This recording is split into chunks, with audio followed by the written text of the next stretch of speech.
quality and sound, check out the Godfather. Greetings one and all. A blessing from the Dukes of Roots Band from out of Jamaica, America, and Africa.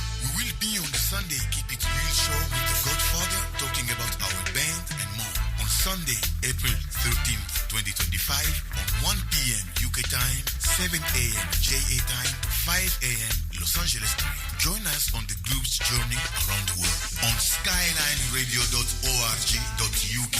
The Godfather. The weekend sounds great.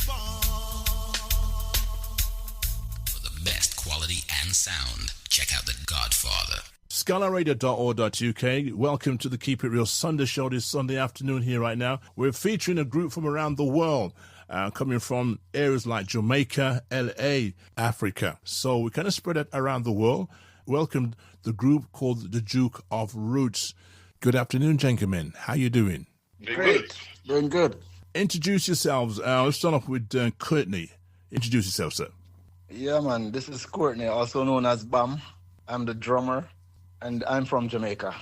Okay. And also as well, Dr. Morfire. Yeah, my name is Mermans Mosengo. I'm from the Democratic Republic of the Congo, and I'm the singer. And also let's talk to the man himself. Yes, my name is Rod Walkie. I am the songwriter and guitarist of the Dukes of Roots. Question is, how long have you all been around together to do and to be a band called the Duke of Roots? I'll tell it from the beginning. Back in 2020 during COVID, I wrote a song, and I reached out to Mermans Mofaya and cold called him, actually. And he responded. He said, sure, I'd love to sing your song. And then from there, we put a band together. We wrote a bunch of songs. And then we added Courtney to the band and some other musicians. One very notable musician is our bass player, George Fullwood, who played with Bob Marley and Peter Tosh. He was a legendary bass player in roots reggae music. And so that's how it all came together. So in terms of each one being in a different part of the world, how do you get together to do the work that you do as a group? Well, we talk on the phone first. Yeah. We play, we stress, and then sometimes we go to Jamaica, or we come to Los Angeles, or we go to Miami. I suppose in terms of having a different type of countries that you're coming from to do what you do, there's a lot of time and a lot of groundwork put together to the final stage of performing or to record anything in a studio, isn't it? Yeah, definitely. When you say people live in different areas, I think it's just when we're home, but the reality of it is, of the music world is people are on the road all the time. Mm-hmm. We've in the last 6 months, we've spent a lot of time together in Los Angeles creating new songs. We've got about 10 songs in the pipeline. We'll be starting to release. And then when we, as you mentioned, when we play live, we also have to rehearse. So we can rehearse anywhere from 2 to 4 weeks. And then we'll start doing our shows in which we're together too. So our significant others need to be very patient with us because we're on the road a lot. There are some things that we'll do remotely, maybe early stage ideas, but we're together a lot, even though where we live in different places. In terms of listening to some of the songs that you've done, and quite a very, very good set of songs with different artists as well. Most of the artists are on the platform on a regular basis around the world. Taurus Riley and many others also on the platform on a day-to-day basis in the reggae industry. But you as a band, do you spend most of your time representing as a backing band for these artists?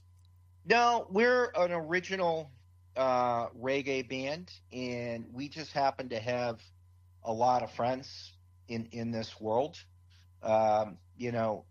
You might not be aware of everyone's background, but Courtney, for example, has been playing with Stephen and Damian Marley for over 20 years, ma'am. Is that right? Yeah. Wow.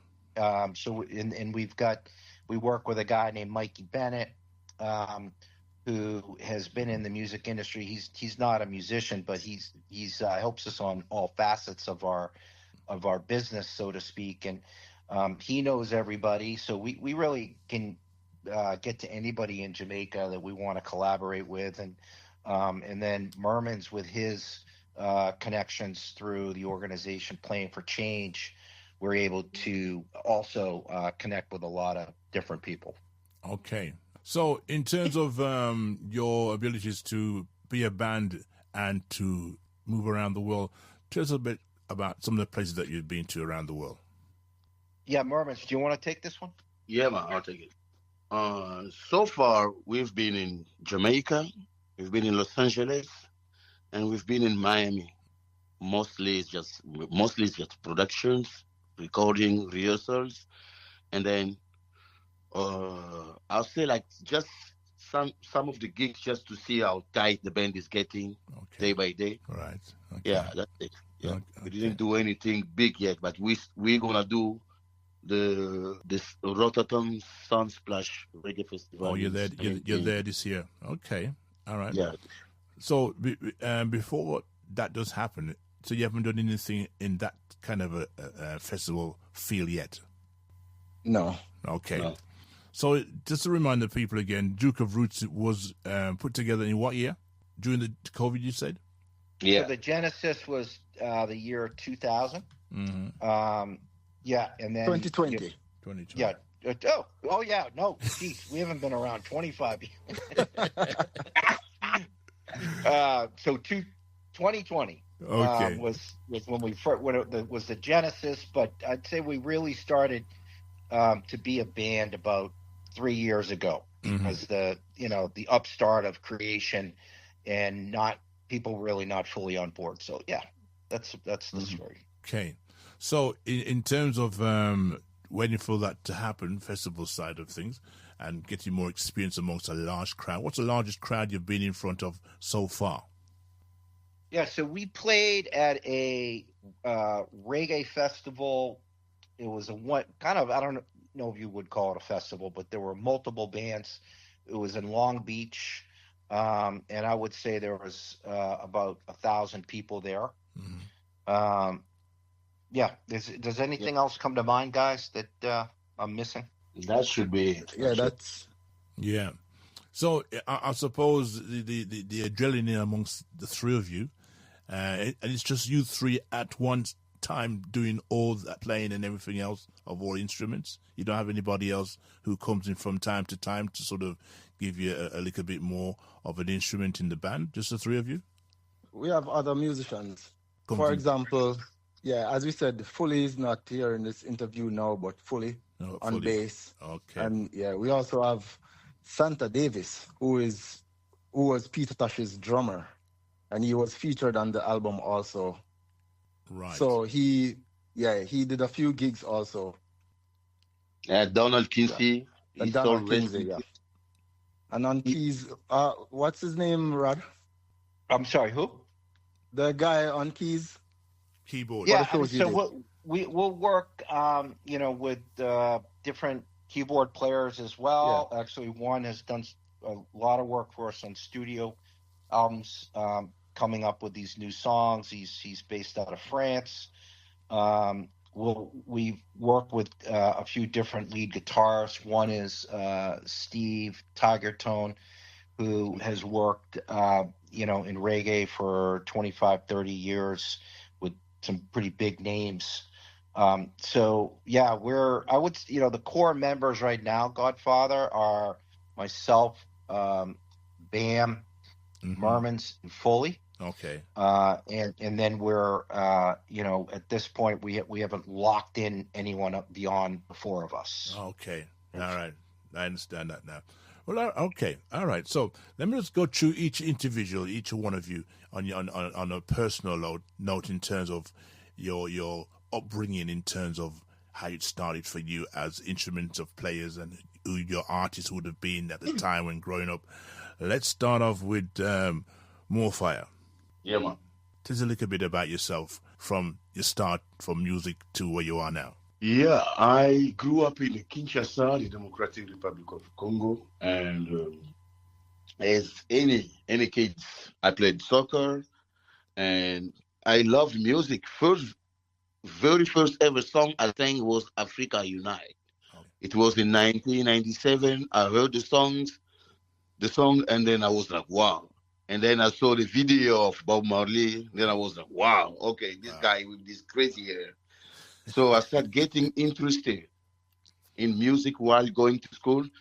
And then back then, playing music in the Congo was like a very bad thing to do. You know, you go more towards gangster and stuff like that. There's no royalties things.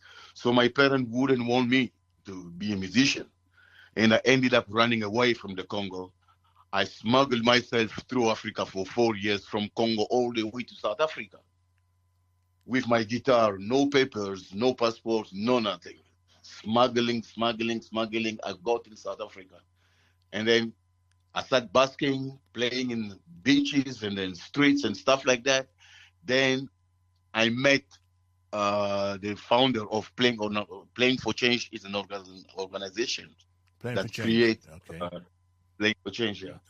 They were recording musicians from all over the world, street musicians. They found me and my little band, and then they brought me to US. You know, and then after a couple of years, then I met Rod, and then this is where you are now. Yeah. Africa Unite was a big song around the world, and even though we're from different countries around the world, we never know how much of an impact each song would have been to each area. Now, in terms of Congo, and the first time you've heard the song, Africa Unite, and the description that you just gave me about Bob Marley and the dreadlocks, etc., what was music like before the sounds of Bob Marley in your area as a young person?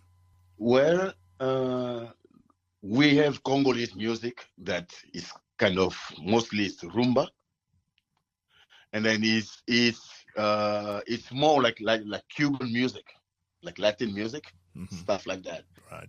So me watching this guy, I had no idea we don't speak English in Congo. So all I hear Africa Unite. I didn't know what was the meaning of Africa Unite. It was just Africa, you know. And I was singing it in my own way. I wasn't singing in English. I was just following the melody and saying my own thing that I could sing, you know. And then Bob Marley it was crazy because every time you go to a cinema, before they start playing the movie, they would play No Woman No Cry, you know.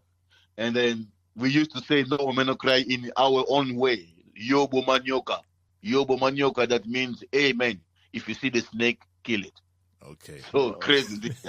How Bob really influenced the people. Just the look at him and the soul that he had when he plays, it was very, very attractive to everybody. Okay. And the music was just there. I was one of those who were attracted to that. Okay. So I got stuck into reggae for a younger age. Right. So at that time, you hadn't seen Bob Marley physically at the time. Wow. I never got to see Bob Marley physically. You didn't get to? No. Me personally, I haven't myself, and he's been here around the corner from where I am performing. But them days we were kind of, youngsters trying to find our footing. But Bob Marley's been here. A lot of TV coverages and so forth. As you know, he spent some time here in England, in London, and created a lot of influence amongst many others, and changed the surface of the youngsters in terms of the religion of Rastafari to a point where nearly everybody had dreadlocks as a young person back here as well. So in terms of Bob Marley, you didn't get a chance to see him. Like I say, it's a shame. It's a good start upbringing for you in terms of leaving from your own town to go to South Africa. How long did it take you to get from Congo to South Africa? 4 years. 4 years. Yeah. Obviously. I left Kinshasa. I went to Brazzaville. I got in a ferry, and then from Brazzaville I went to Pointe Noire in a train, and from Pointe Noire to Cabinda, crossed the canyon, and then from Cabinda to Luanda in a Russian Antonov, and then from Luanda to Windhoek, Namibia, through trucks, and then from Windhoek, Namibia to Cape Town, South Africa, through a gasoline tank. Wow. You have been traveling in Africa in in such a small area. We would think it's a small area, but Africa is a very, very big place. Wow. Yeah, very Wow. big. Yeah. Very, very big. Respect to that still. Let's move on to another one of your brothers right now. Let's go to Bam. Yeah, man. Yeah, man. Tell us your story and how you started. Okay, so pretty much, most musicians start out in church. So my mom is a pastor. So I usually watch the musicians playing at church, but didn't know that it would be my calling. So after reaching probably grade like third form, my dad decided to send all of us to piano lessons. So I started out playing piano. And from there, my eldest brother was working in the hotels. So he brought home some instruments one day, like a bunch of different instruments. And when I went around the drums, that was it for me. That's when I realized that was my calling. So I started there, and my brother started sending me to like professional lessons. So from there, I also went to Edna Manley School of Music in Jamaica, and I started teaching and also playing in the hotel after finishing college. And from there,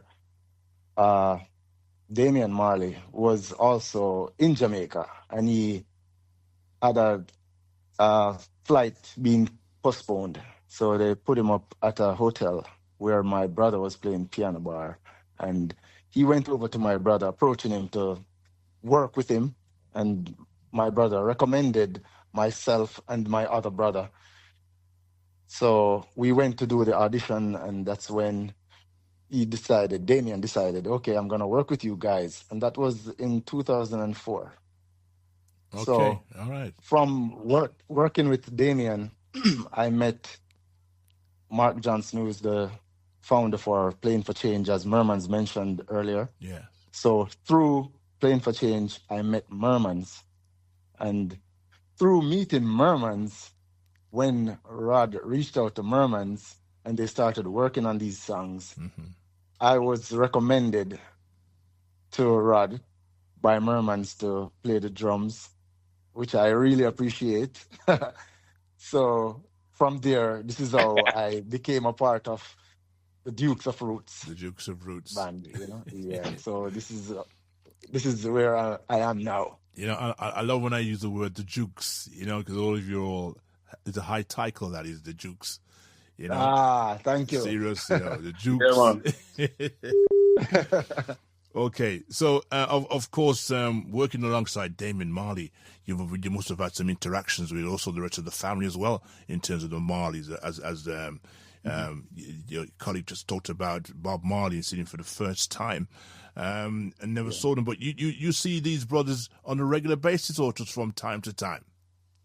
Yeah, on a regular basis. Wow. Yeah, all of them. You take pictures and so forth with them at times as well? Of course. Wow. But I think I've passed that stage now. You may Earlier, I usually say I have to have a picture with this one and that one. Yeah, but no, I hear it's you. like we're all family. I hear you still, but people like myself listening to you talk about that, to us, it's like, wow, I love to get a photo of yourself and the Marley brothers. That the fact we can, you know what I mean? So what has been done for you to others is another door opening for other people as well. Fascinating that, when I was told that before I go any further, we've got to say enough respect to Jeje for her influence and the way she's done things, making the contacts and so forth. I must say she's a great empire in her own little way, to get people together like yourselves and to prepare and to send the messages backwards and forwards. She does it good. I must say she's just great to work with. How long have you been connected with her? Pretty much, I've known Jeje for a while. Probably around, let me see, about 6 years or so.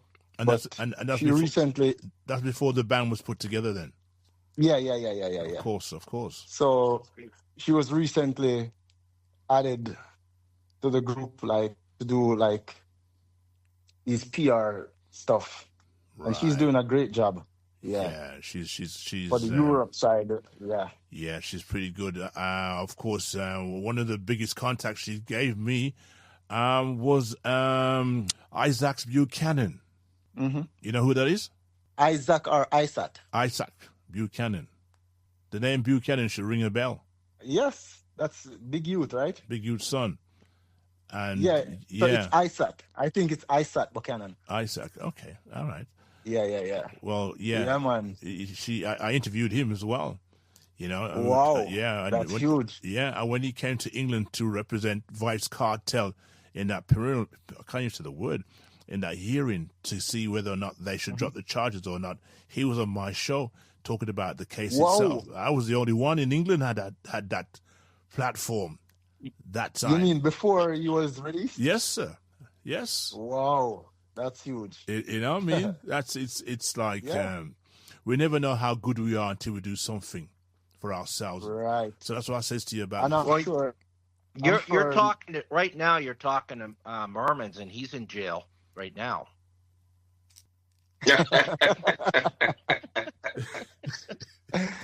I wanted to just pipe in on JJ. She's been unbelievable. And as a matter of fact, just a couple weeks ago, we were in Jamaica and we were doing some recording at the legendary studio Tough Gong, where Bob did a lot of recording and all the sons record. And she got to sit in on the recordings, and it was just a great to have her there. Wow. And a great memory for all of us. True. She's a very good talker as well. She's good. I just gotta say she's good. I've heard her on the show as well, talking about a magazine, etc. Very good lady, very, very good. And okay. Keep it real, y'all. Who said that? Paul Kelly from the Bob Marley Museum. Bigging up Godfather. Keep it real. Right. So let's go to the who's the next one who hasn't spoken yet. Let's go to T-Rod. Rod. Yes, Rod. So tell us about the United States of America. I know it's kind of sticky out there. I know it's kind of sticky out there right now. It's very sticky out there. Man's only done not even 3 months yet, and got the place run up and down like we fool. But it's but it's not new, right? It's always pretty high charged politically here in the United States. Yeah. But just getting back to the music. Yes. So my history is I'm actually from a town south of Boston, which is up in the Northeast, for those of you who don't know. And I come from a town called Duxbury. And the main reason I bring it up is that probably the biggest reggae band in the world right now, in terms of current bands playing and popularity, is a band called Stick Figure. And the founder of Stick Figure is from the same hometown, Duxbury. And then there's a few other reggae bands in the area. So for some reason, that seems to be a reggae hotspot. I started listening to Bob Marley, or really all reggae, but sort of Bob was the first one I listened to in the early 80s. A friend of mine, I'm dating myself a little bit here, but a friend of mine actually got to see Bob, and this is before he really broke out. Bob played in Boston up at Harvard, and this guy came back. He's like, "You got to listen to this guy from Jamaica. He's unbelievable." So that was my introduction to reggae, and I've always loved reggae. I've played guitar since I was about 12 years old.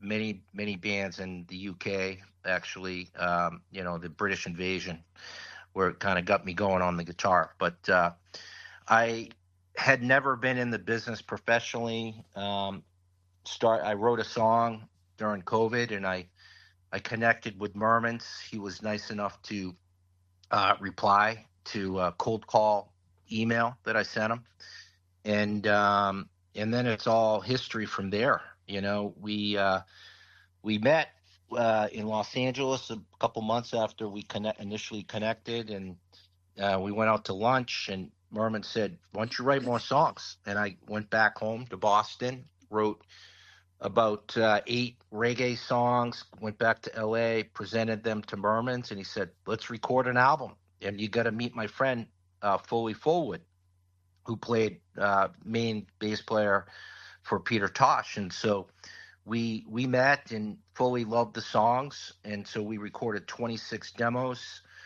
And about halfway through that process, we brought in Bam on drums. And not many people know this, but Mermans is a phenomenal drummer, but he's just not at the same level as Bam, because Bam's probably the best reggae drummer in the world. But I'm telling you, if we weren't comparing Mermans, by the way, Rod, I'm Yeah. gonna charge you and Courtney for that. yes. And so Bam stole that role from Mermans, but man, like Mermans played drums on all these demos, and it was awesome. But Mermans also plays just about every instrument except piano, and so we were able to get a lot done with Merman's talent, and then we started working with Bam on the drums. We had Donald Kinsey doing a lot of guitar for us. For those of you who don't know who Donald Kinsey is, he got discovered by Bob Marley. He's a famous blues player from the Chicago area. He played with Bob, and then he went over and played with Peter Tosh. He's the one that actually brought Johnny B. Good to Peter Tosh. And the way he tells the story is Peter didn't want to do it. And Donald said, "No, listen to me. I'm going to make this reggae. Check it out."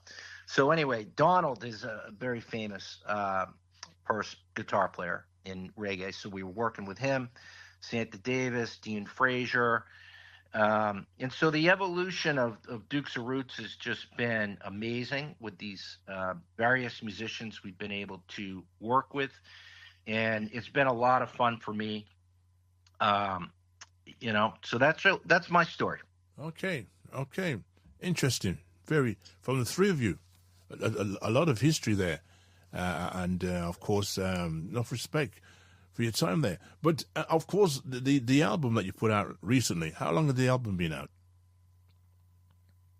So we released the album in February of 2024. Mm-hmm.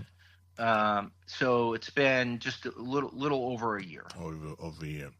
Now, some of the songs I recognize, and some of the songs I don't, but we've heard them on different platforms. As you know, music is always being played every day, especially on the radio station. You got to find a specialist show to listen to certain type of songs on a regular basis. The one that I kind of wow when I played it was the one called "I Can See Clearly Now." Who's singing that song, or is it part of the band itself done their own song? What's the situation with that? Go ahead, Mermans. Yeah, I sing the song with my friend, the female singer from South Africa. Mm-hmm. Her name is Titi Tira. Okay.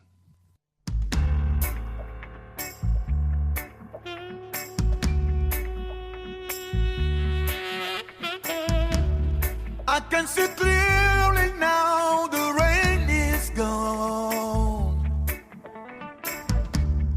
I can see all the obstacles in my way. Gone all the dark clouds that had been blind. It's gonna be a bright, sunshiny day. It's gonna be a bright,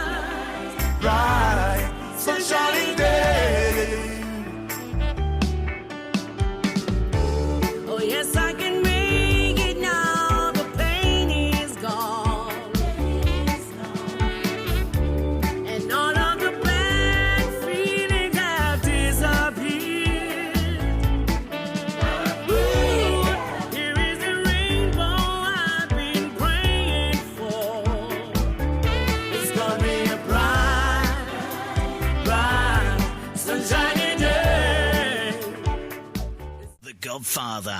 The weekend sounds great. Godfather is the man. Good, a good tradition. You know. Thank you. Yeah, yeah. It's like, wow. I've never heard anybody else. Solo.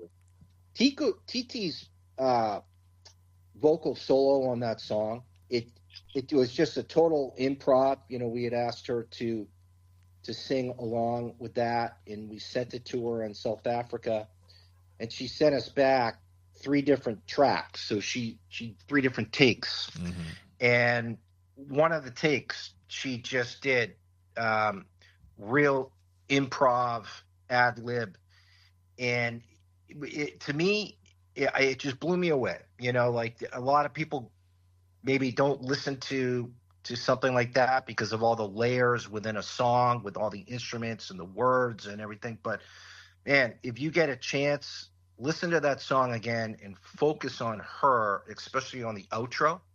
And it's a great piece of work. Rod, you in trouble again. No focus on me. No offense to Merman. And Merman's does a very good job too. Yeah, it kind of hits you when you hear the song, and that was very wimpy for you, Greg. Rod, to say very good you know job what? too.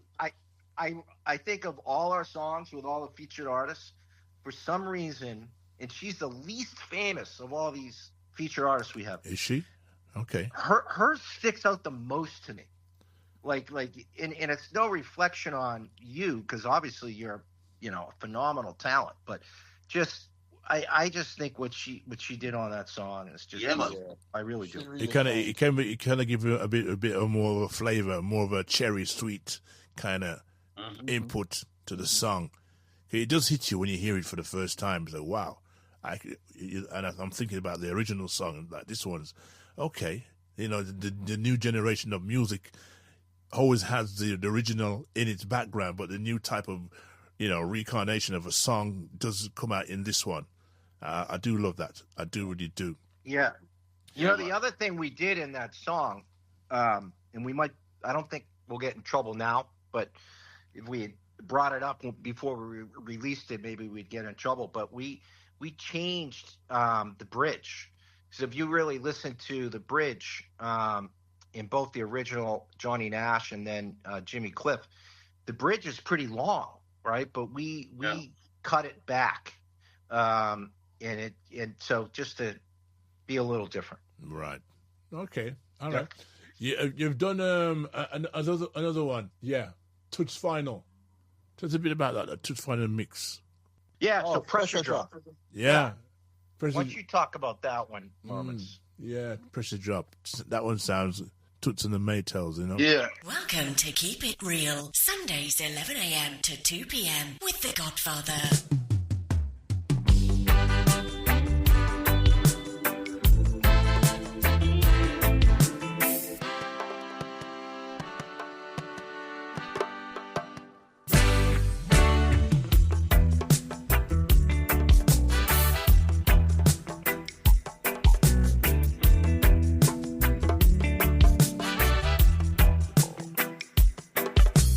Why would you take the life of a brother?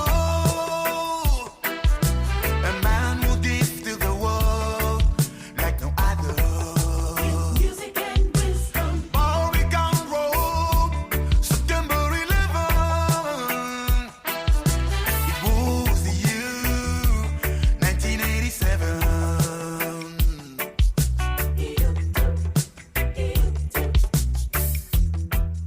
For Pressure Drop, we were in the studio while doing the demos. Fully, Rod and I, and then all of a sudden, Fully was like, man, Toots just passed away. We were like, what? It was sad. Yeah. It was the craziest thing because myself and Toots met in 2009 when we were doing we were on tour with Playing for Change Band in 2009. So we played in a club Nokia in Los Angeles downtown. And then when we were busy doing the sound check, he calls me, takes me to his dressing room, and then he brought a big one. Like he asked me, "You burn?" I didn't know what burn meant. I was like, "Okay, I do." So we went to his dressing room. He brings this big thing, and then he started to smoke and smoke and smoke. And I'm sitting there looking at him. At some point, I was wondering, burn means watching somebody smoking? Or what? I just wait until at the end of it, he gave me just a little bit at the end. So it wasn't a challenge then. Mm-mm. It was a proper. It took me down. Yeah. It took me down. If you see that show, I was really high in the sky the whole night. So then while we're smoking, we were talking. He knows the Congo. He spoke to me about a lot of things, you know. Mm-hmm. So hearing him there, and then in Playing for Change, every time when we bring a repertoire, if we want to do a Toots repertoire, I'm always the one representing. I would always bring Toots song. So when he died, we were like, oh my God. And we decided to do a tribute for him. And then Pressure Drop came up. And then that's how we started to do it. Mm-hmm. I mean, if you see the way they also do it originally, it goes, you know? Yeah. But we decided, no, let's do one drop with that. And then that's what we did, yeah. And then Courtney again stole my job on that song again on the drums, and then nailed it to the highest level. I was like, okay, you know, okay. Yeah, the other thing that I'd like to mention on that song is that it was very sad for all of us in that room in the studio, but for anybody who loves reggae, it was just terrible news, right? And it was on September 11th. And so if you listen to the beginning of the song, it's half tempo and halftime. And we do that out of as almost like a mourning. We're mourning for Toots. But then you say, okay, now it's time to celebrate his life, and then Courtney's drums kick in, and then you can hear us celebrating his life at the outro of the song as well. Yeah. Right. Okay. It's almost like moving from ska, because originally it's a ska. Well, don't forget he was the first one to actually move from ska into reggae. Toots was. Right. Yep. Yeah. So he kind of changed things. That's why his style has always been unique. He can always cross over when he wanted to, and his songs has that crossover.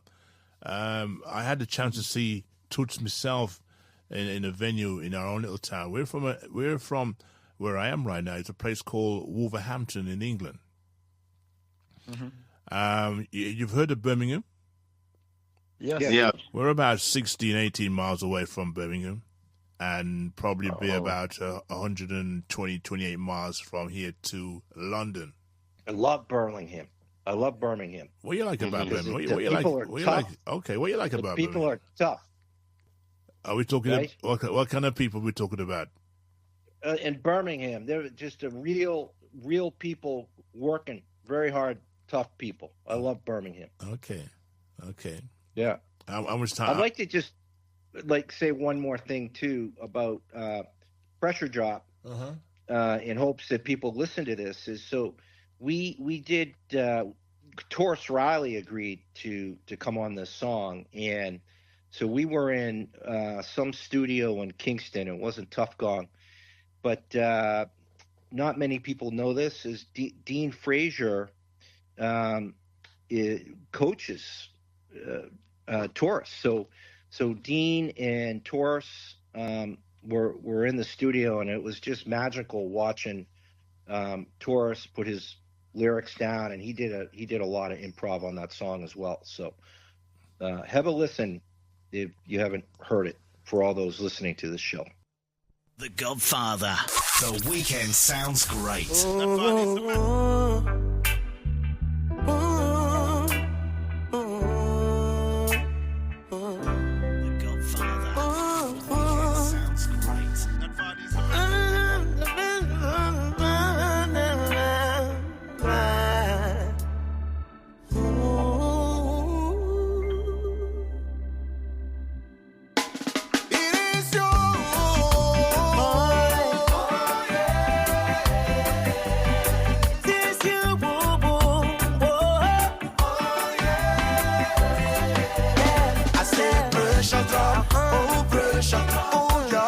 pressure's gonna drop on you. I said pressure drop, oh pressure drop, oh yeah, pressure's gonna drop on you. And I said when it drop, oh you're gonna feel it, know that you were doing wrong. Yeah, when it drop, you're gonna feel it, you were doing wrong. It is you, yeah. Oh yeah, innocent. it is you. Hey, innocent. Oh yeah. I said pressure drop, oh pressure drop, oh yeah, pressure's gonna drop on you. I said pressure drop, oh pressure drop, oh yeah, pressure's gonna drop on you. Godfather.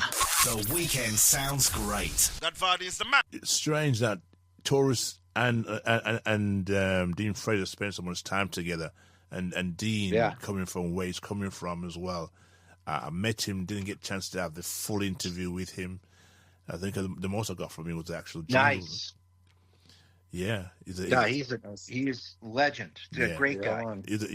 Very humble. He's a great distributor to the industry of reggae. And most songs you see him on, he's always with the likes of Luciana and a couple others in terms of the backing. And you can always hear the instruments, the horns, whatever he's playing in the background. Any videos you see, he's there. He's also orchestrating the whole thing as well. The man that makes things happen because of his vast experience that he has. You know, he's not been doing it just the other day. He's been doing it a long, long time. And he knows all the artists. Kabaka Pyramid, the Grammy man himself, was also on feature on your album as well. Tell us a bit about your involvement with him.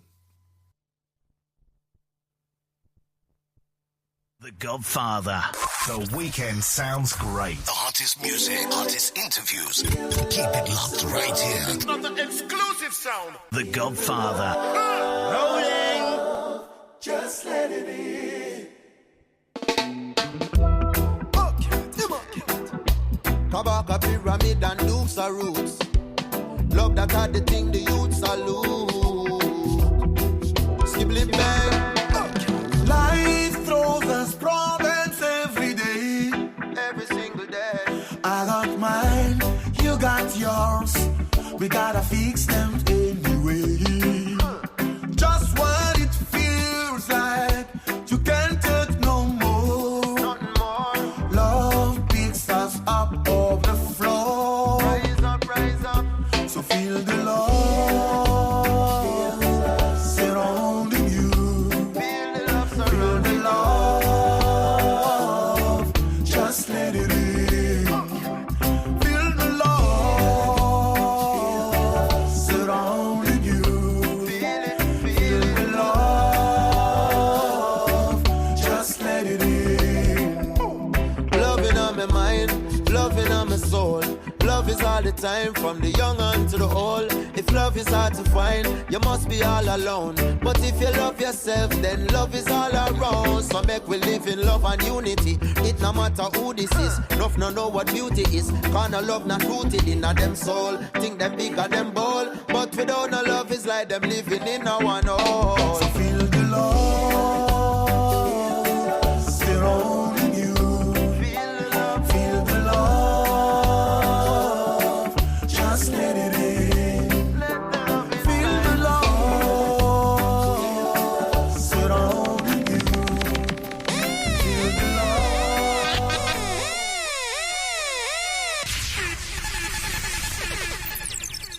Hi, this is AJ Franklin from The Chosen Few. Whenever I'm in Wolverhampton, I listen to The Godfather on Skyline Radio. Set it, Godfather, set it. You run things. Yeah, Kabaka, you know, Damien produced his album, so he's a part of the family also. So, you know, from being around, it's a part of the whole music thing, you know, getting him to work with us, and he loves our music also. So from there, we got him on board, and he totally ripped it. Because, you know, his style is different. Yeah. And it's nice to have his style, because I think his style is the only style of that sort on the album, the DJ style. Yeah, of course. Yeah, of course. I've listened to majority of the songs. I even tried to listen to some of them last night on my way home as well. But yeah, the album is pretty good. The version that you have. Well, Godfather, it's a dub version of the original song. So right. The sounds were intentional. Because that's his style of dub. You have different producers that build their style of dub. Ariwa. Yeah. Mad Scientist, right? Yeah, man. I've heard of him, yes. He works alongside Mad Professor from London. Yeah. I've spoken to him as well.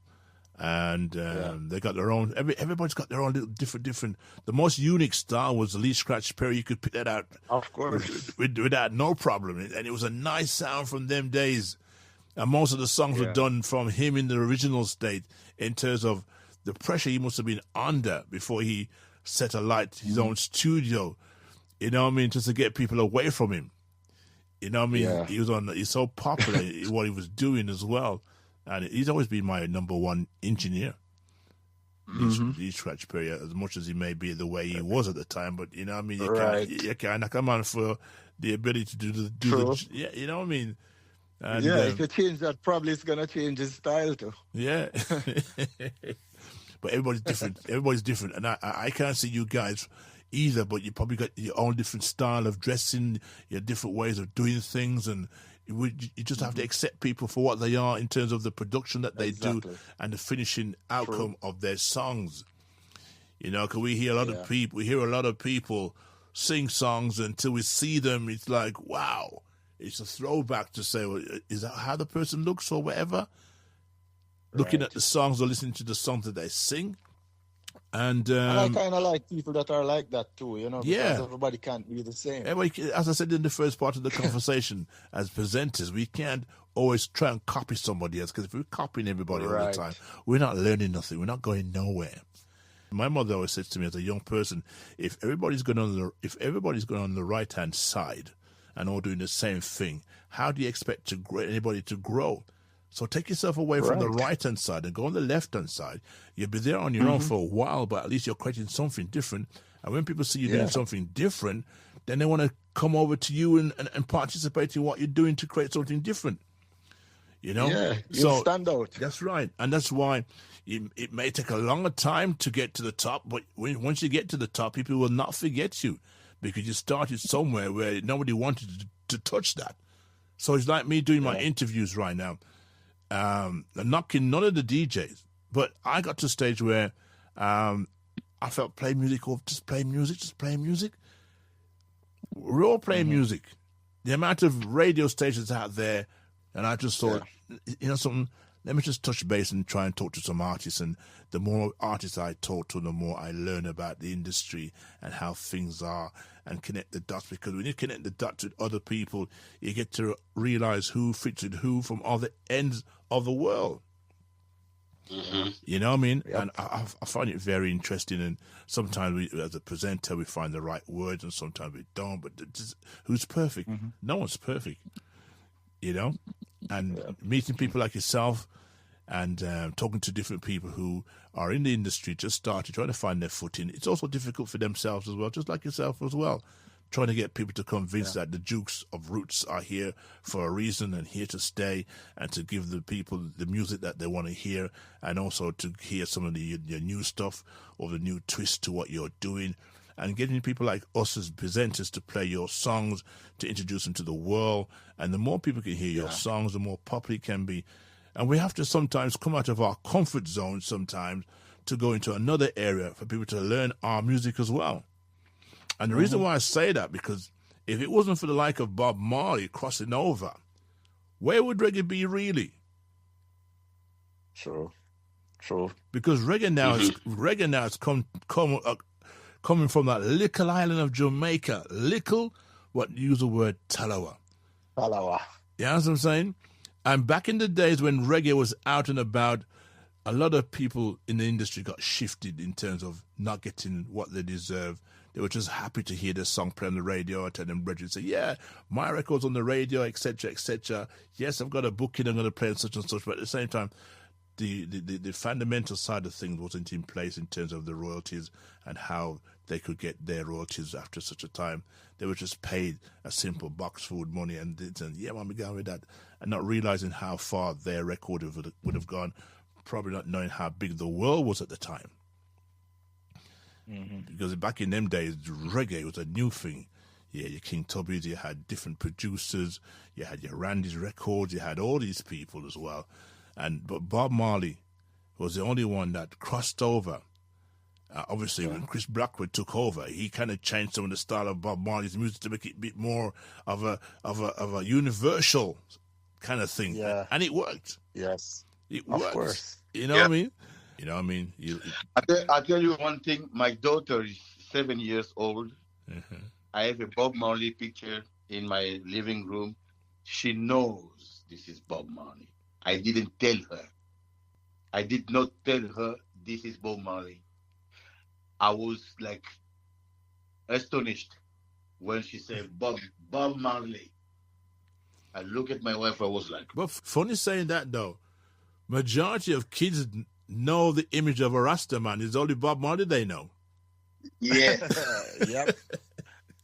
And every image of Rasta man is Bob Marley. Because I've got some grandkids of mine, and it's like, they say, Granddad, look, what's that? Bob Marley? Where? Yeah. No, that ain't Bob Marley. Well, he looks like Bob Marley because of the hair. And the next thing you're thinking is reggae music. Well, of course. So it all ties together. Precisely.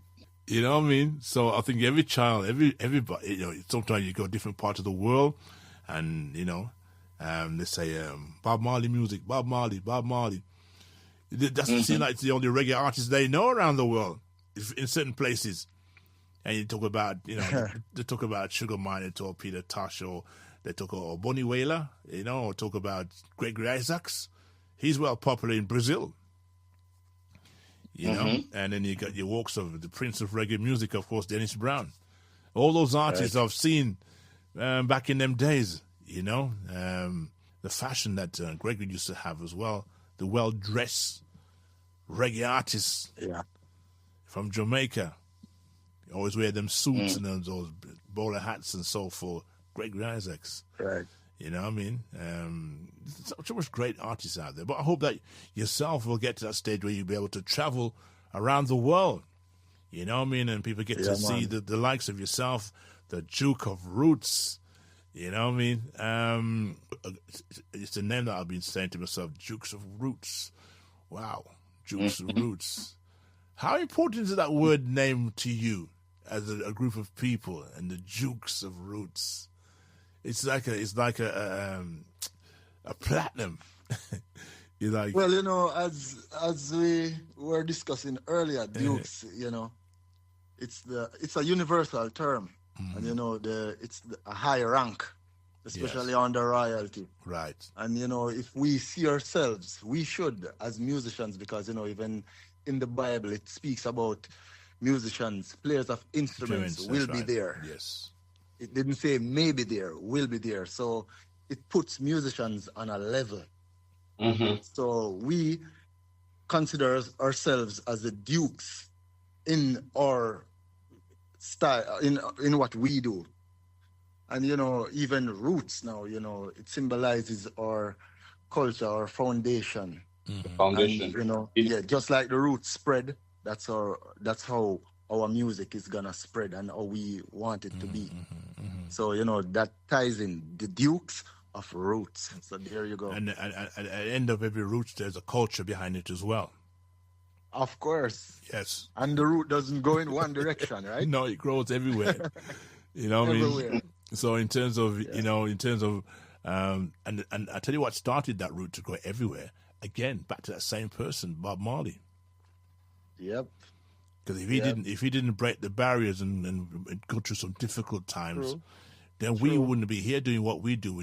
Because everything that we do right now, whether we can play instruments or not, we play instruments using the controllers, using our mixers, using our platforms, doing our radio shows.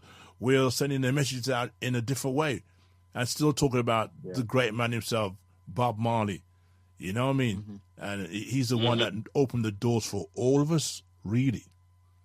Even though it was in Jamaica, but the great opening, because don't forget, in London in early days when reggae music was coming out and reggae came over to England, because of course the pound was stronger than Jamaica, you had the radio broadcasters sitting in a room with a pile of reggae records and a turntable and playing them to see whether or not they like it or not. And there was no black person in that room listening to the reggae music. They were picking what they wanted to pick and what they thought was good. So a lot of songs that came from Jamaica was left on the sideline, went nowhere. And it was like, for us now, sound system-wise, took up these songs and played them in the dances. That was the only way of our communication, to playing sound in a sound and playing the big dance and these things before radio. And you will have one or two DJs playing a Saturday or Sunday evening, playing reggae music for an hour. We only got an hour at the time. And that's it. You know what I mean? I suppose in your area as well, where you're from as well, you would have had the same setup as well. A DJ that everybody knew, and one DJ playing for 1 hour for the whole 7 days of the week. But times have changed now. The internet itself plays a big part in what we do today. Of course. Artificial intelligence works in many different ways, and it's for us to use our advantage in this world, to use that mechanism that they've put in front of us. It's not a diversion for diverters from whatever. It's for us to use that diversion and use it to the best of our abilities. And you're doing that right now, talking to me on the internet, and other people will be able to hear this interview in the next couple of weeks or so. I don't know how long it will go on for, but of course, you can always go to YouTube as well. Yes, as opposed to coming in the radio station to sit in all at once. Well, we're doing it right here now. Well, that's the beauty of it. Yep. You know what I mean? Crikey, you're in Jamaica. One in Jamaica, one in of course, from Africa. Los Angeles. Yeah, and it's like, I always say to people, so where do I meet you for the interview? I said, meet me where? I said, sit at home in your best chair with a drink and put your phone by your ears and we can talk that way. You say, what? Yeah. Yeah, man. How much money do we save? How much time do we save? Yeah. How much can be said more because you got the time, you're more relaxed in your settee or in your chair, talking to a radio station across the world. That's the future where we have to use that. Yeah. You know what I mean? And I hope that other people use that facilities, not look at AI as a problem. Artificial intelligence is there to be used. Use it to the best of your abilities if you know how to use it. Yeah. But don't let it control you, thinking that you can't do nothing neither. It's there for all of us to use.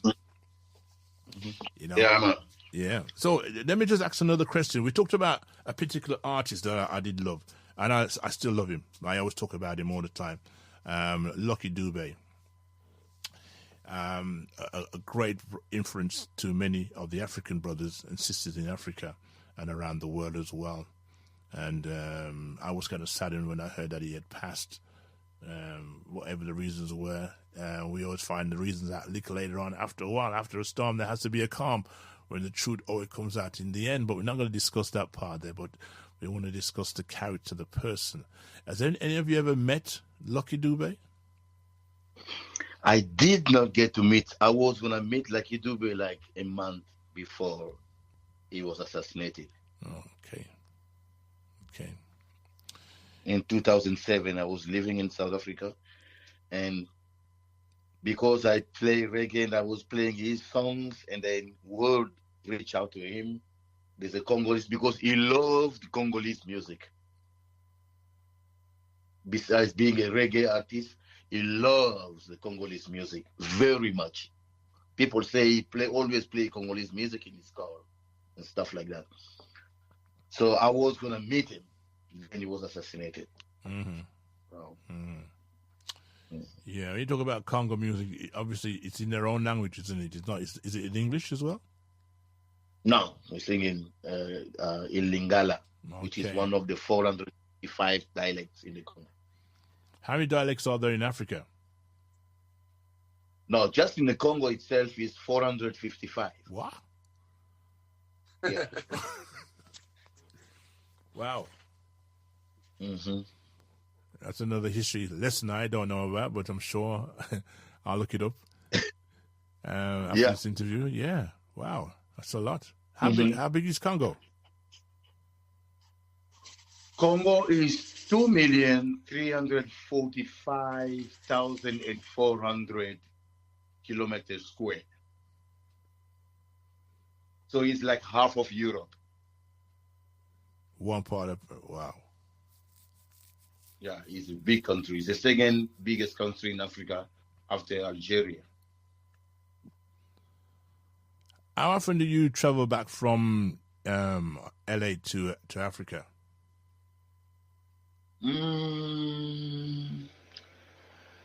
Yeah, the last time I was in Africa was in 2022 year. That was the last time I was there. Okay. Yeah. Your families and families out there, brothers and sisters, they are there as well, still there? Yeah, I have 2 brothers and 2 sisters. Okay. In Congo. Okay. And everybody's good. So everybody's good. I use the word everybody's good. Everybody's okay. That's good. All right. So I don't know what else to say to you, but to say to you guys, it's been a pleasure talking to you, really and truly. I've learned a lot. I've learned a lot. Yeah, you too. Thank you so much. Thank you, Godfather. Yeah, man. Respect. It's nice to hear from different people from different walks of life. You learn a lot from different people, rather than just your own backyard. And that's why I keep my show. We call it "Keep It Real," with the information that I have and the information that like yourself has as well. And not everybody's got all the right answers, but together we can create a situation where we can find the answers in terms of reasoning. Yeah. And that is where sometimes, because of times have changed with the internet, we find it difficult to reason with brothers and sisters nowadays because the mindset has changed since the internet. But the radio platform here, like I said before, with the artificial intelligence, gives us a chance to do that on a different platform for the people who want to be listened to and to learn a little bit more about other people from around the world, like yourself. So is there anything you want to say before we depart? What do you want to say? Well, I'll give all I'll say to the people there out in the world: be ready. Dukes of Root is on the way. Yeah, and to add to that too, we are working on some singles that's, trust me, they're hot, and we can't wait to release them. So we won't give you too much information, but just look forward to more good music from Dukes of Roots. Okay. Yeah, and I would just say, we have a song featuring Stephen Marley called "Stick with Love." So just stick with love, man. That's all I can say. Yeah, of course. Yeah, man. Of course. Yes. Yeah, man. It's a pleasure and honor to be able to speak to all of you together, and I wish you all the best. And thank you, man. Thank you, man. The good Lord flourish your strength and abilities to move forward and to give the people what they desire to hear from yourself as the Dukes of Roots. Very strong name. Oh, yes. Very strong name, that is. You know what I mean? So I want to say thank you very much, guys, and all the best. Enjoy the summertime. We're in the summertime right now, so of course we've been in some cold weathers recently in this country, but we're looking forward to some changes in the weather. Yes. Yes, I. Duke of Roots, thank you very much for your time. Appreciate it, man. Yeah, man. Enough respect. Enough respect. Yeah, man. And I'm sure we're going to keep in contact. And anytime you have any songs that's coming out, you got the details, send the songs, and we'll get to play them. Oh, nice. All right, Godfather. Thank you. Perfect. Right. Thank you so much. Great. Thank you very much for your time. Manners and respect. Okay. We're out. Yes, That's all.